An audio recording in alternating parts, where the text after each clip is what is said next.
Hello, അപ്പോൾ ഒരു ഞായറാഴ്ച ഞങ്ങൾ 4 പേരും കൂടെ പെട്ടെന്ന് ഒരു പൊന്മുടി ട്രിപ്പ് പ്ലാൻ ചെയ്ത് അങ്ങ് ഇറങ്ങി. പൊന്മുടിയിലോട്ട് പോകുന്ന വഴിക്ക് റോഡ് പണി നടക്കുന്നുണ്ടെങ്കിൽ നമ്മൾ ഈ ചെറിയൊരു പാലത്തിൽ കയറിയാണ് അങ്ങോട്ട് പോകുന്നത്. എനിക്ക് തോന്നുന്നു ഞങ്ങളൊരു 3ാമത്തെ പ്രാവശ്യമാണ് ഈ റോഡ് പണി തുടങ്ങിയതിന് ശേഷം നമ്മൾ പൊന്മുടിയിലോട്ട് പോകുന്നത്. ഇതുവരെയും പണി തീർന്നിട്ടില്ല. പിന്നെ എല്ലാത്തിനും അതിൻ്റെതായ സമയമില്ലേ ദാസ, അതുകൊണ്ടായിരിക്കും ഇതിനും ഒരു സമയം വരുമായിരിക്കും. ബൈ ദ ബൈ, എൻ്റെ കുറച്ച് ദിവസത്തെ ആഗ്രഹമായിരുന്നു ഇങ്ങനെ പ്രകൃതി രമണീയമായിട്ട് ഇരുന്ന് ഫുഡ് കഴിക്കുക എന്നുള്ളത്. അപ്പോൾ അതുകൊണ്ട് തന്നെ ഞങ്ങൾ താഴ്ന്ന ഫുഡൊക്കെ മേടിച്ചുകൊണ്ടാണ് മുകളിലോട്ട് പോയത്.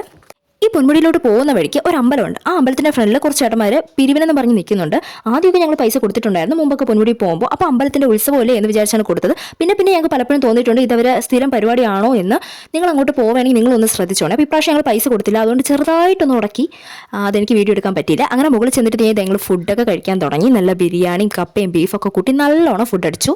അതിനുശേഷം ഫുഡ് വേസ്റ്റ് കൊണ്ടുവന്ന് വേസ്റ്റ് ബക്കറ്റിനകത്ത് ഇട്ടതിന് ശേഷം ഞങ്ങളിതേ കുറച്ച് മുകളിലോട്ട് നടന്നതേ ഉള്ളൂ. ഭയങ്കര കാറ്റ്, നല്ലോണം കാറ്റുണ്ടായിരുന്നു. തണുപ്പ് സഹിക്കാൻ വയ്യാന്ന് പറഞ്ഞുകൊണ്ട് ദേണ്ട ഒരുത്തൻ ബാക്കിൽ ചൊരുവി കയറി ഇരിക്കുകയാണ്. അത് കഴിഞ്ഞിട്ട് ഞങ്ങൾ കുറച്ച് കുശലമൊക്കെ പറഞ്ഞ് ഫോട്ടോസൊക്കെ എടുക്കാമെന്ന് പറഞ്ഞിട്ട് കുശലം മാത്രമല്ല കുറച്ച് തള്ളും കൂടെ ഉണ്ടായിരുന്നു.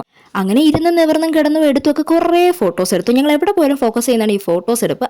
ക്യാമറ ഓണാക്കിപ്പെടുത്തി കുറച്ച് പോസ് തരാൻ വന്നേനെ ഇവളിപ്പോൾ ഈ കാറ്റത്ത് പറന്നു പോയെന്നെ. പിന്നെ നമ്മൾ എവിടെ പരിപാടി അവതരിപ്പിച്ചാലും അത് ഓഹോ ഈഹി ആഹാ ആണല്ലോ, അതുകൊണ്ട് പിന്നെ സാരില്ല. അങ്ങനെ കയറി എൻ്റെ ഡബിൾ സ്പീഡിൽ തിരിച്ച് ഞങ്ങൾ ഹൈ റേഞ്ച് ഇറങ്ങാൻ തുടങ്ങി. നേരെ വീട്ടിലോട്. അപ്പം ശരി, എന്നാൽ ബൈ.